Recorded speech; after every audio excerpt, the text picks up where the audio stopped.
안녕하세요. 반갑습니다. 우리 12시 중등이죠? 중학생이죠, 여러분? 맞나요? 중학생 이렇게 힘이 없죠? 제가 보통 10시 고등에 있는데 거의 고등하고 비슷한데요, 지금? 중학생 맞죠? 네, 맞아요. 여러분, 우리 봄이 왔습니다. 우리 그런 의미로 옆에 있는 친구 목자님과 한번 인사해 볼까요? 봄이 왔습니다. 우리 봄이 왔습니다. 네, 너무나 아름다운 꽃들과 이제 초록빛이 막 물들고 있어요. 그래서 방금 저희 찬양팀하고도 나눴는데 꽃 너무 예쁘죠? 근데 그 꽃도 너무 예쁘지만 여러분도 그렇게 하나님께서 예쁘게 지으셨습니다. 하나님께서 나를 예쁘게 지으셨다. 이 감사한 마음으로 우리 함께 자리에 일어서서 우리 기쁨으로 주님께 영광과 찬양 올려드립시다.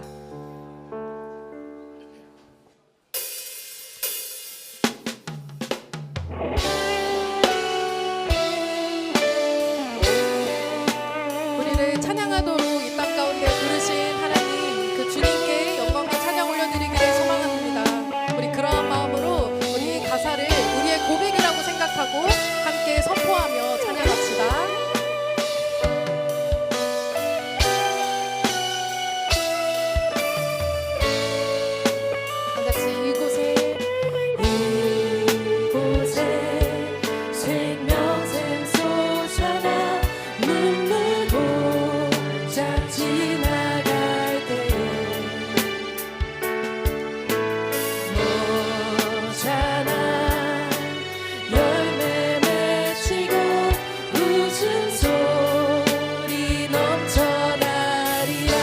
다시 한번 이곳에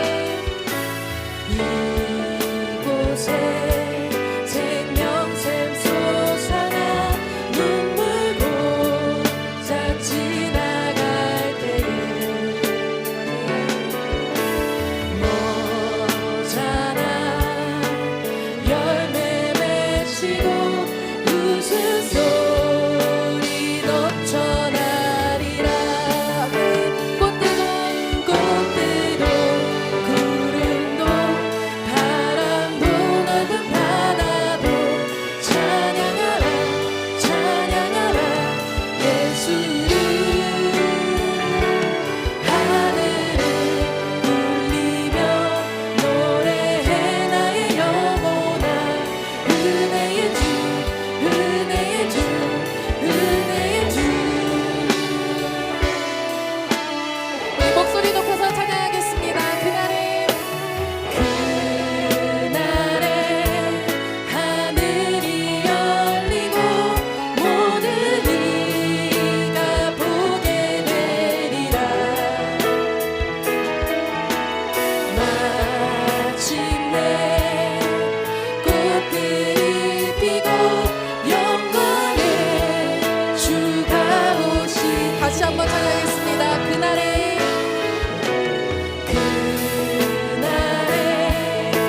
예수를 아멘.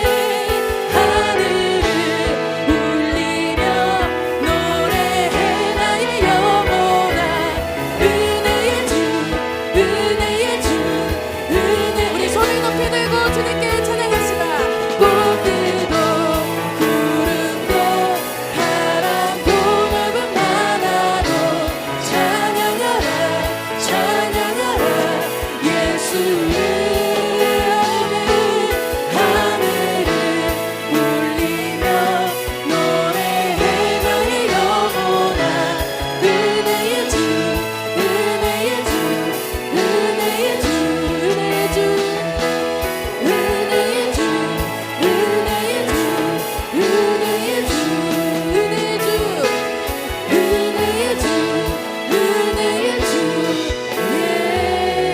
예수. 아멘. 주님을 찬양합니다. 아멘.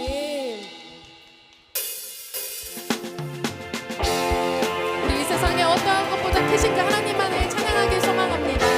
우리의 마음에 가진 것들, 내가 생각하고 있는 것들 내려놓고 오직 주님께만 우리 찬양을 올려드리길 소망합니다.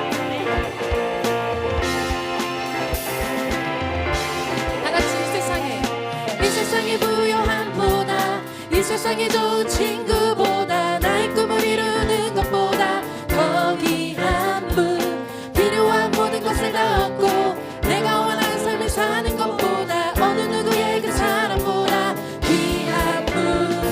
붙드소서 주님 나를 놓지 마소서. 내 영혼 비추시고 내게 생명 주신 주님, 주의 사랑 너무 커 나의 맘 들여줄게. 주님만 영원히 사랑해 나의 사랑 멈추지 않으니. 주님만 영원히 사랑해 나의 사랑 멈추지 않으리. 아멘. 우리 박수를 높게 우리 하나님을 생각하면서 다시 한번 고백합니다. 이 세상의 부요함보다 이 세상의 좋은 친구보다 나의 꿈을 이루는 것보다 더 정말이십니까? 필요한 모든 것을 다 얻고 내가 원하는 삶을 사는 것보다 어느 누구의 그 사람보다 귀한 분. 아멘. 붙드소서 주님 나를 놓지 마소서. 내 영혼 비추시고 내게 생명 주신 주님, 주의 사랑 너무 커 나의 맘 들여줄게. 주님만 영원히 사랑해 나의 사랑 멈추지 않으리. 주님만 영원히 사랑해 나의 사랑 멈추지 않으리. 아멘. 우리 어떤 것보다 주님이 크심을 고백하길 소망합니다. 아멘. 할렐루야. 우리 주님만을 찬양합시다. 아멘. 우리의 삶 가운데서 오직 주님만의 찬양밖에 합당하십니다. 우리 그럼 주님께 고백하겠습니다. 붙드소서 주님 나를 놓지 마소서.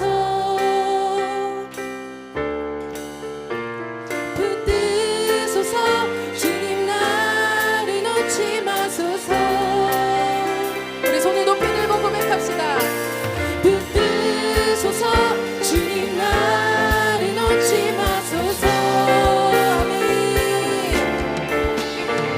붙드소서 주님 나를 놓지 마소서.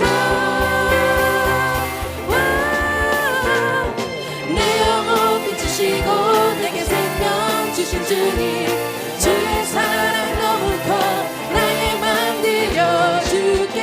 주님만 영원히 사랑해 나의 사랑 멈추. 정말이십니까?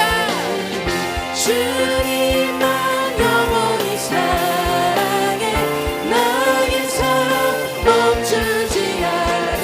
내 영혼 비추시고 내게 생명 주신 주님, 주의 사랑 너무 커 나의 맘 들여. 아멘. 주님만 영원히 사랑해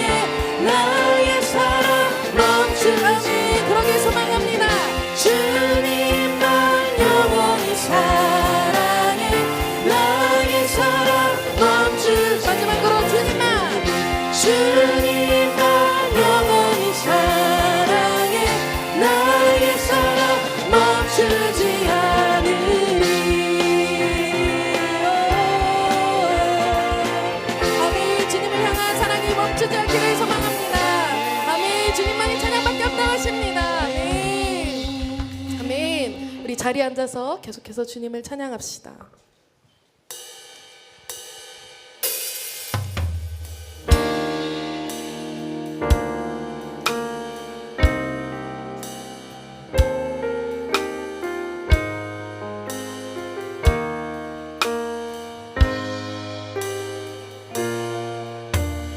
나를 부르신 주가 이루어 주시네. 잠시 넘어지더라도 붙잡아 주시네. 나의 걸어가는 길 늘 동행하시네. 혼자라 생각했던 삶 늘 함께 하셨네. 다시 한번 나를 부르신 주가 나를 부르신 주가 이루어 주시네. 잠시 넘어지더라도 붙잡아 주시네. 나의 걸어가는 길 늘 동행하시네. 혼자라 생각했던 삶 늘 함께 하셨네. 나 찬양해 언제나 어디서나 부르신 그 뜻대로 나를 지으신 주의 뜻대로 나 찬양해 영원토록 노래하네. 나를 부르신 대로 주를 찬양하며 살아가리라. 우리 다시 한번 고백하겠습니다. 나를 부르신 주가 나를 부르신 주가 이루어 주시네. 잠시 넘어지더라도 붙잡아 주시네. 아멘. 나의 걸어가는 길 늘 동행하시네. 혼자라 생각했던 삶 늘 함께 다시 한번 고백합시다. 나를 부르신 주가 나를 부르신 주가 이루어 주시네. 아멘. 잠시 넘어지더라도 붙잡아 주시네. 아멘. 주님 여러분을 붙잡아 주십니다. 걸어가는 길 늘 동행하시네. 혼자라 생각했던 삶 늘 함께 하셨네. 나 찬양해 언제나 어디서나 부르신 그 뜻대로 나를 지으신 주의 뜻대로 나 찬양해 영원토록 노래하네. 나를 부르신 대로 주를 찬양하며 살아가리라. 나 찬양해 언제나 어디서나 부르신 그 뜻대로 나를 지으신 주의 뜻대로 나 찬양해 영원토록 노래하네. 나를 들으신 대로 주를 찬양하며 살아가리라. 아멘.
하나님께서 우리의 기도와 찬양을 듣고 계십니다.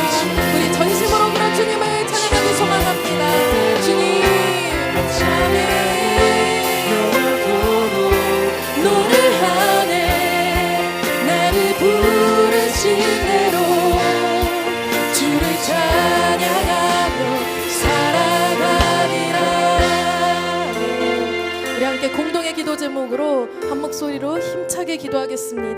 먼저는 지구촌의 청소년들이 민족 치유 세상 변화의 비전을 이루어가는 믿음의 세대가 되게 하여달라고, 두 번째로는 고난 주간을 지나면서 우리를 위해 십자가를 지신 예수님의 그 깊은 사랑을 깨닫게 하여달라고, 우리 함께 한 목소리로 힘차게 우리 아이들을 위하여, 우리 교회를 위하여, 우리 주님을 생각하며 기도하겠습니다. 주여 아버지, 우리 지구촌의 모든 청소년들이 민족 치유 세상 변화의 비전을 이루어가기를 소망합니다. 아버지, 우리의 모든 고난 예배 가운데 주님께서 함께하여 주시옵시고, 아버지 특별히 이번 주 고난 주간을 지나면서 우리를 위해 십자가를 지신 이제 하나님의 사랑을, 예수님의 깊은 사랑을 깨달을 수 있게 하여 주시옵소서. 우리에게 주님의 사랑만이 필요합니다. 아버지, 주님의 긍휼이 필요합니다. 아버지, 우리 가운데 임하여 주시옵시고, 온전히 주님만 영광 받으시는 한 주가 되게 하여 주시옵소서. 주님만이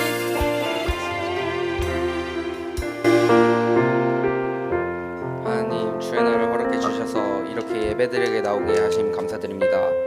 이 예배에 집중하지 못하게 하는 모든 생각과 걱정을 다 내려놓고 오직 하나님만 드리는 예배가 되게 해주세요. 하나님, 이번 주에 지은 죄를 용서해 주시고 저희를 깨끗하게 해주세요. 말씀은 전하시는 전도사님에게 은혜를 베풀어 주시고 그 입술을 통해 하나님의 뜻이 온전히 전해질 수 있도록 도와주세요. 예배를 통해 하나님만 높임 받으시고 저희 모두가 하나님의 사랑을 더 알게 되기를 소망합니다. 예배 마지막까지 함께 해주세요. 이 말씀 살아계신 예수님 이름으로 기도드립니다. 아멘.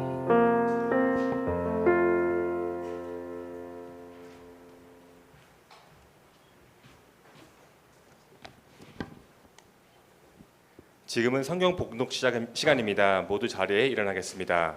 오늘 우리에게 주신 하나님의 말씀은 누가복음 20장 9절에서 18절입니다. 성경책은 신약성경 130페이지에 있습니다. 다 함께 읽겠습니다. 또 비유로 백성에게 말씀하시기 시작하시느니라. 한 사람이 포도원을 만들어 농부들에게 새로 주고 타국에 가서 오래 있다가 때가 이름에 포도원 소출 얼마를 바치게 하려고 한 종을 농부들에게 보내니 농부들이 종을 몹시 때리고 거저 보내었거늘 다시 다른 종을 보내니 그도 몹시 때리고 능욕하고 거저 보내었거늘 다시 세 번째 종을 보내니 이 종도 상하게 하고 내쫓은지라. 포도원 주인이 이르되 어찌할까 내 사랑하는 아들을 보내리니 그들이 혹 그는 존대하리나 하였더니 농부들이 그를 보고 서로 의논하여 이르되 이는 상속자니 죽이고 그 유산을 우리의 것으로 만들자 하고 포도원 밖에 내쫓아 죽였느니라. 그런즉 포도원 주인이 이 사람들을 어떻게 하겠느냐. 와서 그 농부들을 진멸하고 포도원을 다른 사람들에게 주리라 하시니 사람이 그들을 보시며 이르시되 그러면 기록된 바 건축자들의 버린 돌이 모퉁이의 머릿돌이 되었느니라 함이 어찌미냐. 무릇 이 돌 위에 떨어지는 자는 깨어지겠고 이 돌이 사람 위에 떨어지면 그를 가루로 만들어 흩으리라 하시니라. 아멘.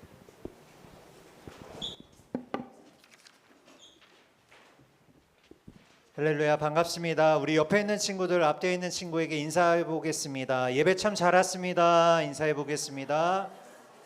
예배 참 잘 왔습니다.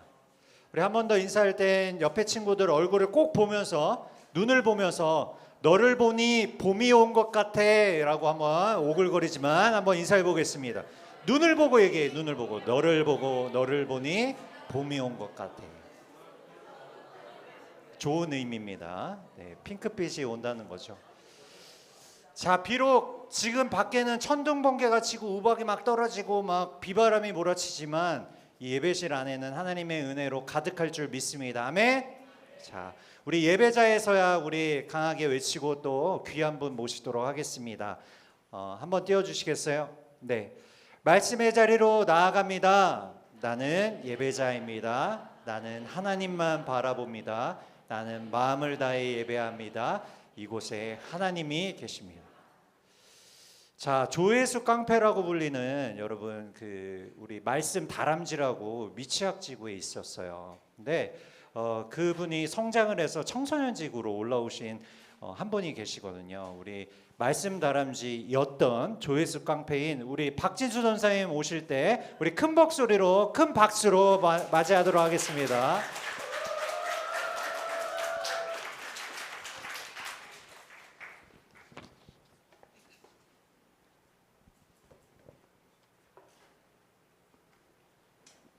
네, 반갑습니다. 다람쥐는 안 닮았죠? 네, 다람쥐는 안 닮았고요. 지난 수련회 때 같이 예배했었는데 오늘 또 이렇게 수련회 이후에 시간이 좀 지났지만 함께 예배하고 하나님 말씀 나눌 수 있게 되었습니다. 오늘 내 얘기라는 제목으로 말씀을 나누려고 합니다. 내 얘기. 자, 한 가지 퀴즈로 시작하려고 하는데요. 자, 예수님이 십자가에 죽으시기 위해 예루살렘으로 입성하신 날을 기념하는 절기는 뭐라고 할까요? 1번 종려주일, 2번 졸려주일, 3번 주려주일, 4번 살려주일. 자, 손 들고.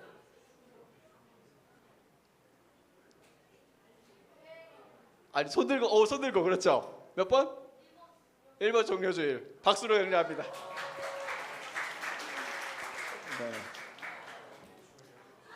네. 네. 자, 졸려주일 아니죠? 주려주일 아니고 살려주일 아니고 종려주일. 네. 우리는 고난주간을 앞두고 종려주일 예배로 모였습니다.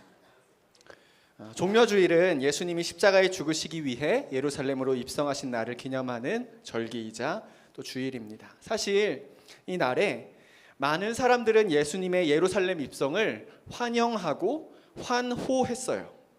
승리를 상징하는 종려나무 가지를 흔들면서 다윗의 자손으로 오신 주여 가장 높은 곳에서 호산나 하고 찬송했습니다. 다윗이 이스라엘의 승리와 평화를 안겨주었던 것처럼 예수께서 로마를 물리치고 이곳 예루살렘의 승리를 안겨주실 것이라 기대했기 때문입니다. 그러나 예루살렘에 입성하신 이후 예수님의 일주일은 말 그대로 고난주간이었습니다. 승리의 환호는 어디서도 들을 수 없었고 갸냘픈 신음과 애절한 부르짖음만이 있었던 한 주였습니다.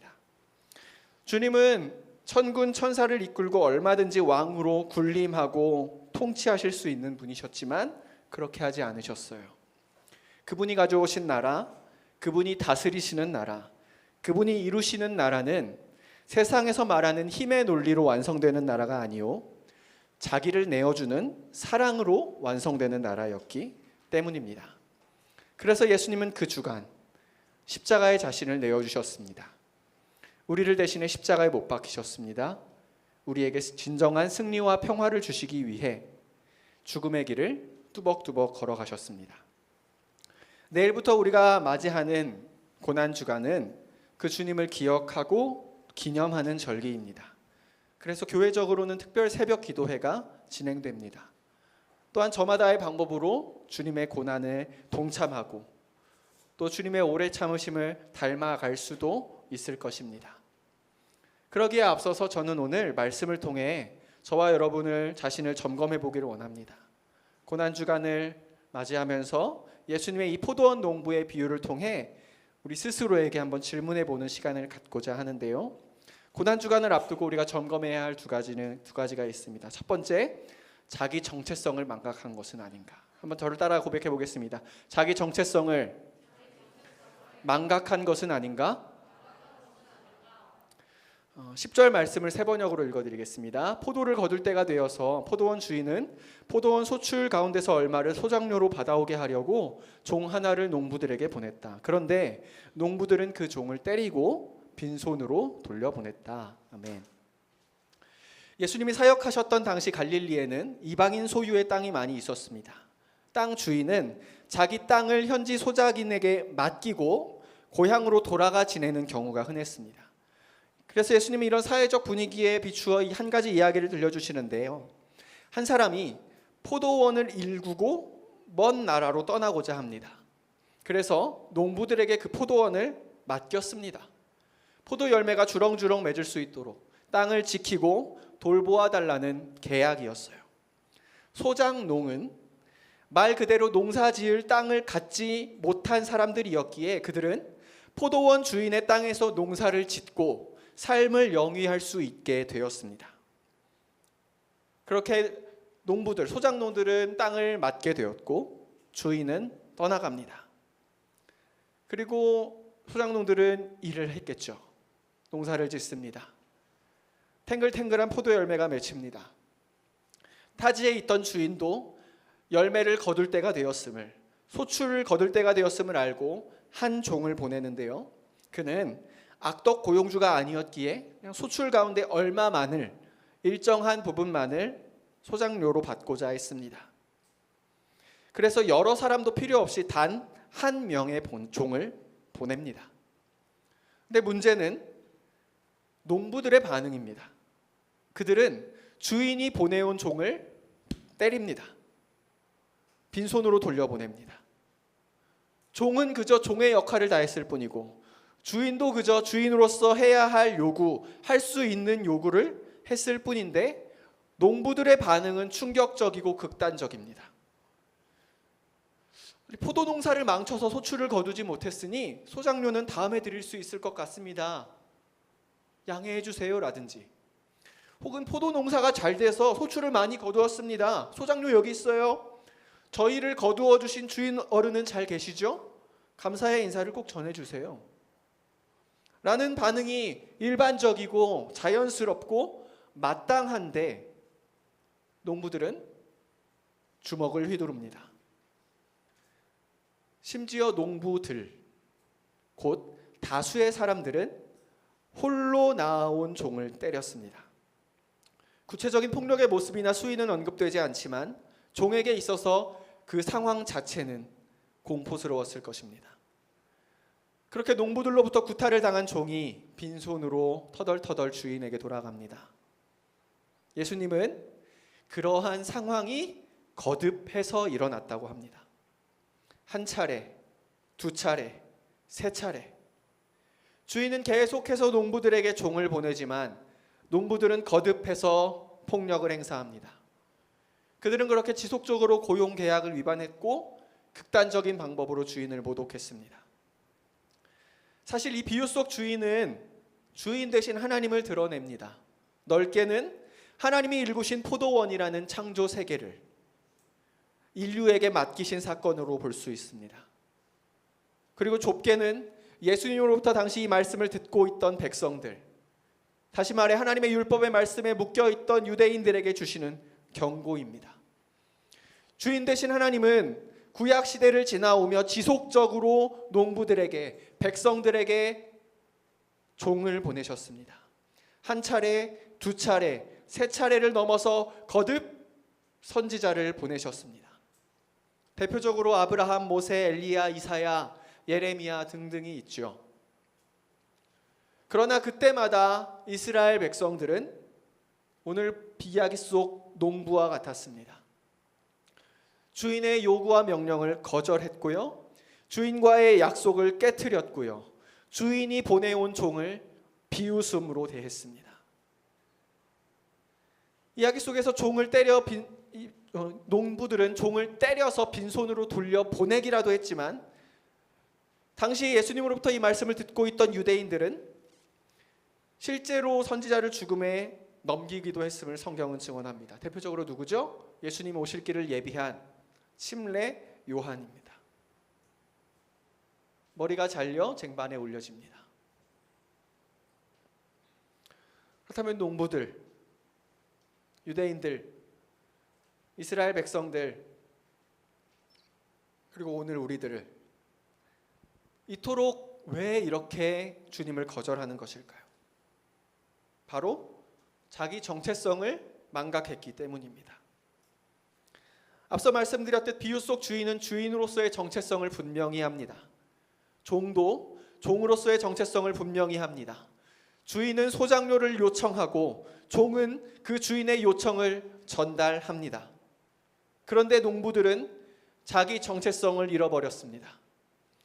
소작농으로서 마땅히 주인에게 전해야 할 소작료를 지불하지 않습니다. 땅이 없는 자기들에게 땅을 제공했던 주인의 은혜, 땅이 없으면 먹고 살 길 없는 자신들에게 삶을 선물했던 주인의 자비, 주인 자신의 소유를 우리에게 맡겨줌으로 보였던 믿음과 신뢰를 농부들은 산산이 깨트렸습니다.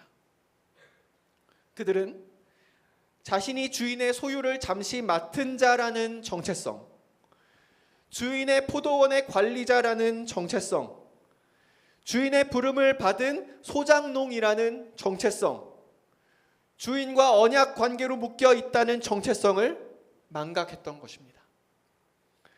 포도원을 갖고 싶은 탐욕이 이 정체성을 망각하게 만들었고, 그 결과 그들은 스스로 주인 행세를 하며 주인을 모독합니다. 내 포도원이야, 내 영역이야, 내 땅이야, 침범하지 마, 요구하지 마, 넘어오지 마, 꺼져버려 라는 상징적 메시지가 주먹질 속에 담겨 있습니다. 사랑하는 여러분, 이처럼 사람은 자기 정체성을 망각할 때 죄인 되었음이 드러납니다. 내가 누구인지, 내가 어디로부터 왔는지, 내가 누구의 부름을 받은 사람인지를 잃어버렸을 때 죄인됨의 모습이 드러납니다.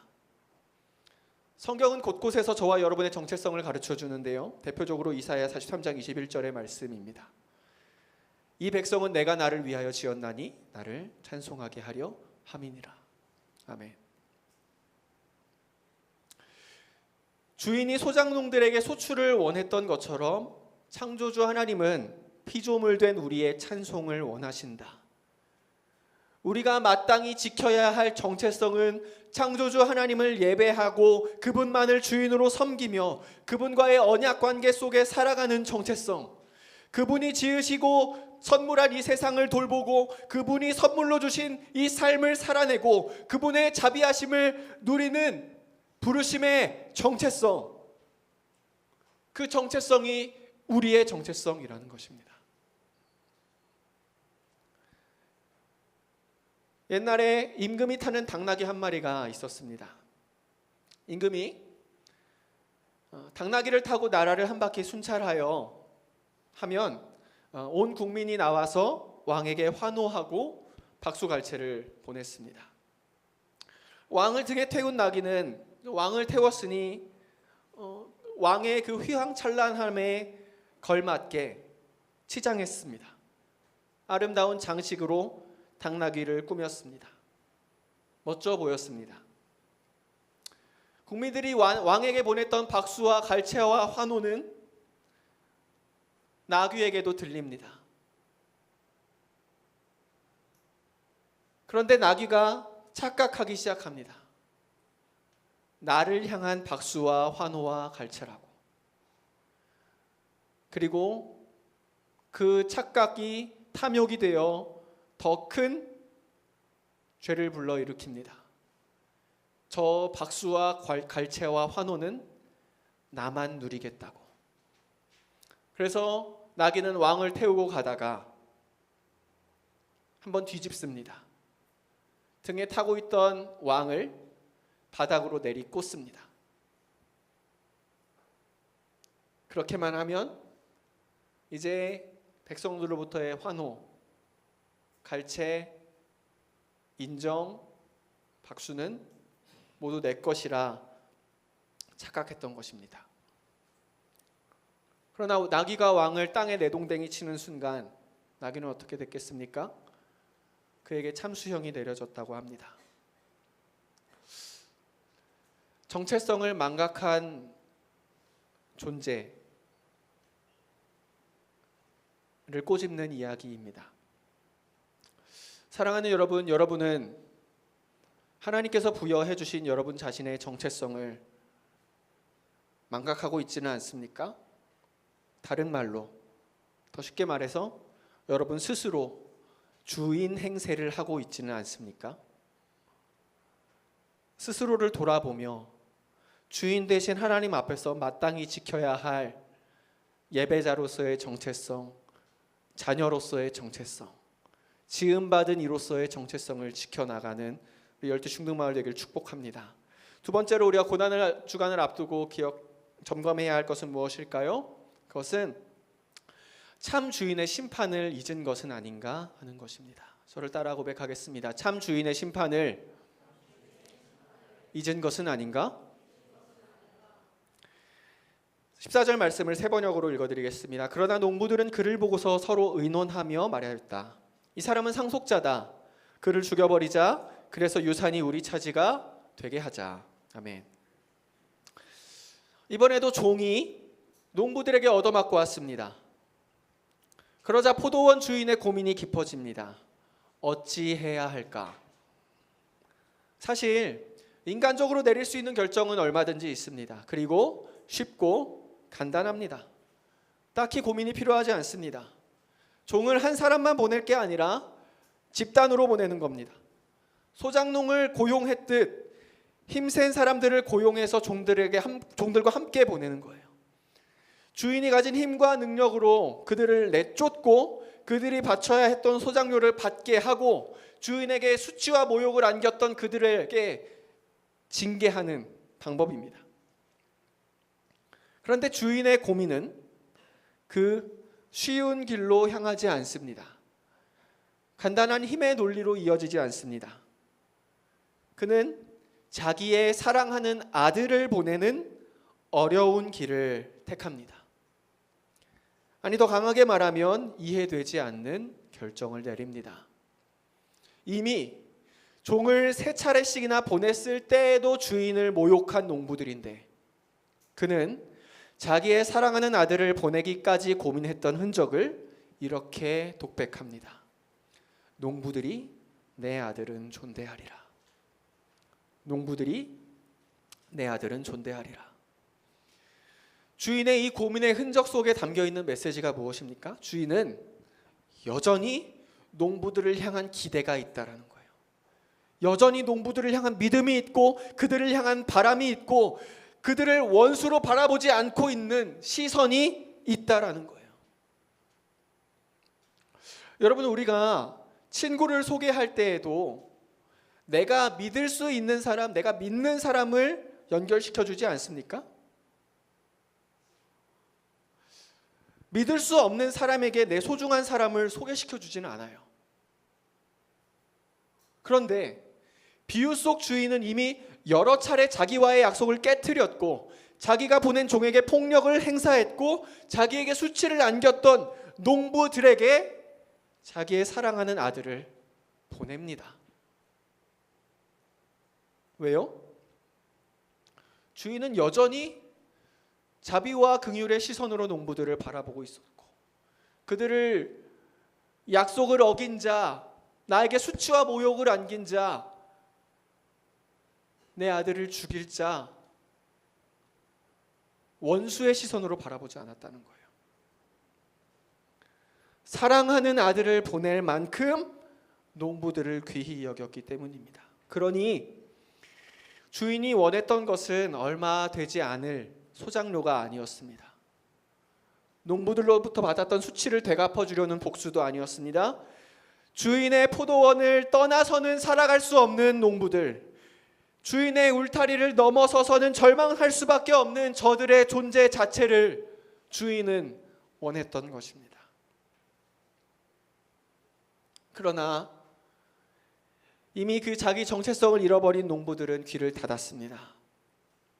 참 주인의 것을 가지고 거짓 주인의 행사를 하고 있던 농부들은 마음 문을 닫았습니다.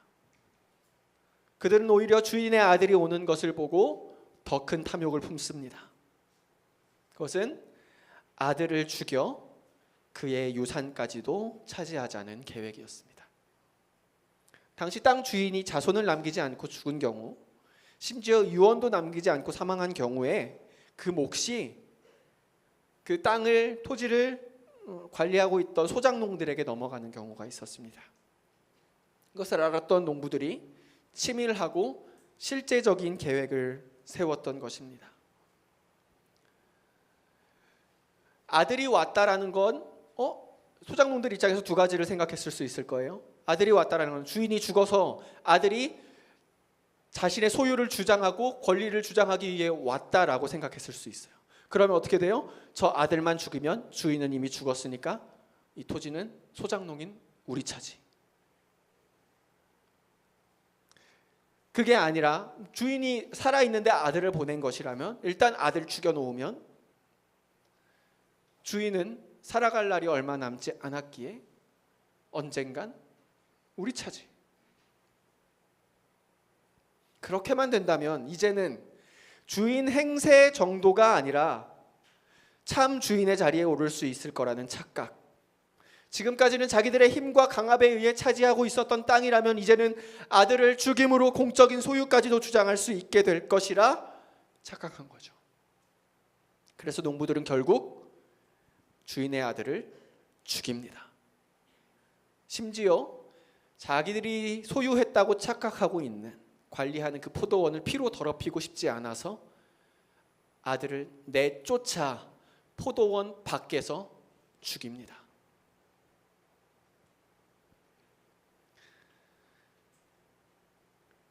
이들의 이 악랄한 계획과 실행 속에 농부들은 한 가지 중요한 것을 놓치고 있었습니다. 그것은 사랑하는 아들을 잃은 아버지의 심판이었습니다. 농부들은 아들을 죽임으로 인해 자기들이 치러야 할 대가를 전혀 생각하지 않았습니다. 이미 죄에 삼켜져 있었기 때문입니다.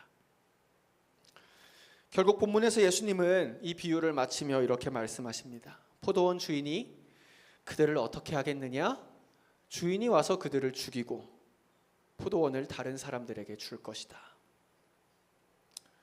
그러자 이 말씀을 들은 사람들이 이렇게 고백해요. 그런 일이 없기를 바랍니다. 이것이 우리의 고백이 되어야 하지 않을까요? 한번 따라해 보겠습니다. 그런 일이 없기를 바랍니다. 사랑하는 여러분, 저는 농부들에게 임했던 심판이 우리들에게 이루어지지 않기를 간절히 원합니다. 그러기 위해 우리는 주인 되신 하나님의 심판이 있음을 잊지 말아야 할 것이고 그분의 아들 예수 그리스도를 더 이상 거절하지 않아야 할 것입니다. 분명 하나님은 오래 참으시는 분이지만 영원히 참으시는 분은 아닙니다. 왜냐하면 이미 당신의 아들 예수 그리스도를 보내셨고 이미 당신의 아들 예수 그리스도를 이르셨고 아들 예수 그리스도를 통해 우리에게 구원의 길을 열어놓으셨기 때문입니다. 그 예수님을 구주와 주님으로 믿는다는 것은 이 포도원의 주인이 내가 아니라 하나님이심을 인정합니다라는 고백입니다. 그리고 나는 이 포도원을 떠나서는 살아갈 수 없습니다. 하나님의 이 울타리를 벗어나서는 내게 아무런 소망이 없습니다. 나는 아들 예수 그리스도를 통해 베푸시는 은혜가 필요합니다. 아들을 통해 공급하시는 주인의 자비가 필요합니다라는 간구요 고백입니다. 문 밖에 서서 기다리시는 하나님이라는 책의 한 부분을 좀 들려드리면서 여러분 말씀을 맺기를 원하는데요. 페루지노라는 화가가 있었습니다. 그는 하나님을 모르는 사람이었어요. 저명했던 그가 죽음을 앞두고 있었을 때 성직자가 그를 찾아오고자 합니다. 마지막으로 기도해주고 예배를 함께 드리고 말씀을 전하기 위해. 근데 페루지노는 거절합니다. 이렇게 말하면서요. 나는 회개하지 않고 죽는 사람이 저 세상에서 어떻게 되는지를 알아보고 싶습니다. 나는 회개하지 않고 죽는 사람이 저 세상에서 어떻게 되는지를 알아보고 싶습니다. 이 책의 저자는 이 이야기를 들려주면서 우리에게 이런 메시지를 보냅니다. 세상적으로 또 어떤 면에서 인간적으로 페루지노는 얼마나 용감한 사람입니까? 그러나 성경은 이런 사람을 일컬어 어리석은 자라고 합니다. 심판을 우습게 여기는 사람이 되어서는 절대 안 됩니다. 그저 덮어두고 안심할 문제도 아닙니다. 이는 대단히 심각한 문제입니다. 우리 모두는 최후의 심판에 대해 겸손히 생각해 보아야 합니다. 그리고 심판에서 면제받는 것이 구원이라는 것을 깨달아야 합니다. 라고 말입니다. 사랑하는 여러분, 아들 예수 그리스도는 이미 우리를 되찾기 위해 잃어버린 바 되었고 우리를 얻기 위해 버려진 바 되었습니다. 고난주간을 보내면서 우리는 나를 위해 십자가에 죽으신 예수 그리스도를 기억하고 기념하게 될 것입니다. 예수님이 나를 위해 나를 대신해 십자가에서 죽으셨습니다라는 인정, 고백, 믿음은 주인이 보내온 아들을 거절하는 게 아니라 모셔드리는 것과 같습니다. 주인이 보내온 아들을 거절했을 때, 포도원 밖으로 끌고 나가 죽였을 때 농부들에게는 심판이 임했지만 농부들을 살리러 오신 아들을 받아들였을 때, 모셔드렸을 때 그분의 죽으심이 나를 위한 것이었구나라고 고백하게 되어질 때 우리는 버림받은 자가 아니라 하나님 앞에 얻은 자로 영원토록 하나님의 은혜와 자비와 돌보심 안에 살아가는 자로 설 수 있을 것입니다. 그분을 거절한 자들을 하나님도 거절하신다는 이 심판의 메시지를 기억하고 그분을 존귀히 여기는 자들을 하나님도 존귀히 여기신다는 은혜를 잊지 않는 우리 12시 중등마을 되기를 축복합니다. 우리 이 찬양 함께 고백하면서 예수님을 우리 안에 모셔드리기를 원합니다.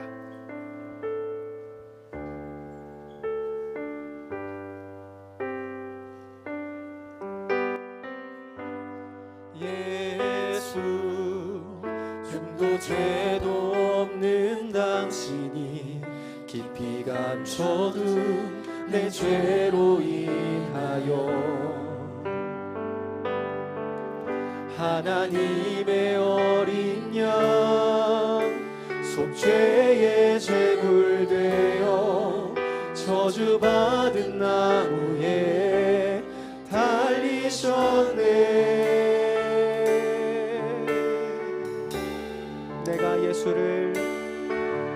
내가 예수를 당신을 부인했습니다.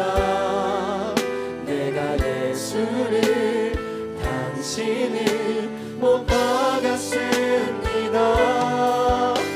당신이 행하신 일 모든 약속을 다 잊고 십자가에 예수를 매달았네.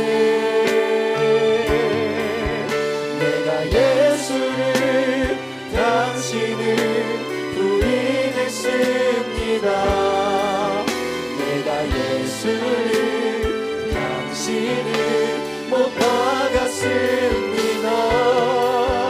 나의 모든 죄를 지고 아버지께 인도하시는 내가 예수를 못 박았습니다. 여러분 자리에서 일어나서 2절부터 고백하겠습니다. 예수 참 사랑과 평화의 주님, 소망 없이 멀어진 우리를 하나님과 온전히 화목해 하기 위해 십자가로 막힌 담 허무셨네. 내가 예수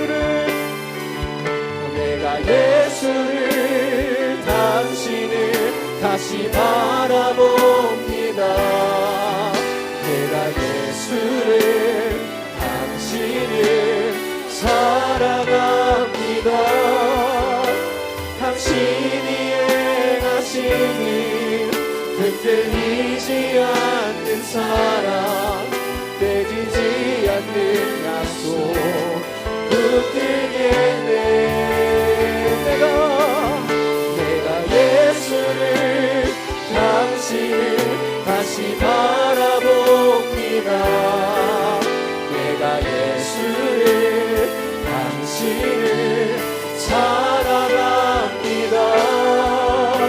갚을 수 없는 사랑 아버지께 인도하시는 내가 예수를 우리 두 손을 높이 들고 다시 한번 고백합니다. 내가 예수를 바라봅니다. 내가 예수를 당신을 다시 바라봅니다.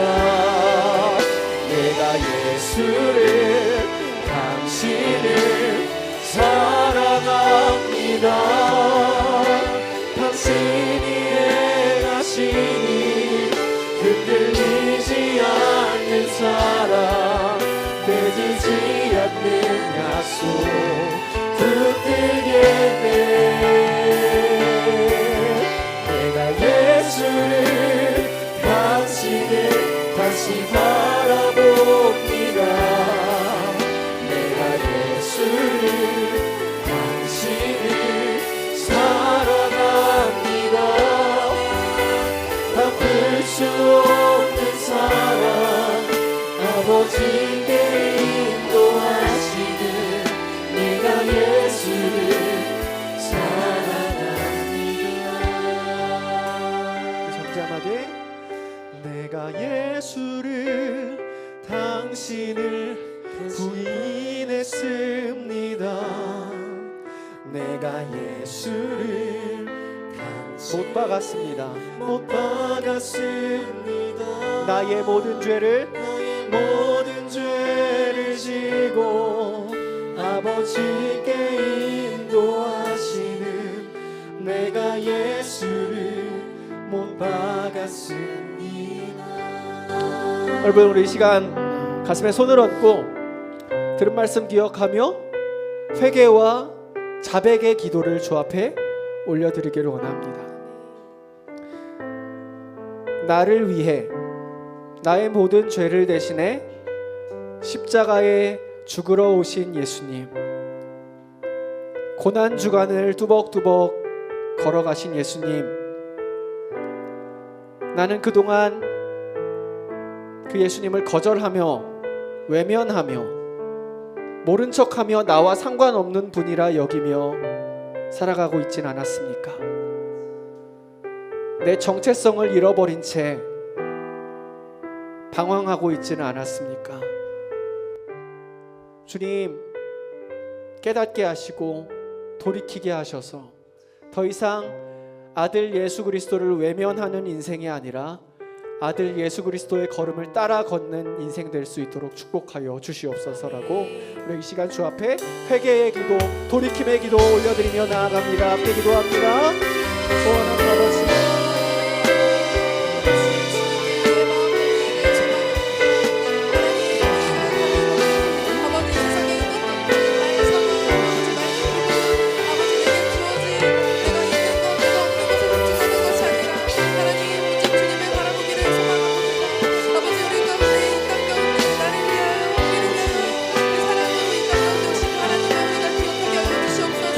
다른 것을 바라보고 아버지 다른 것을 구하고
주인 되신 하나님, 오늘 말씀의 제목처럼 포도원 농부들의 이야기가 내 이야기였음을 고백합니다.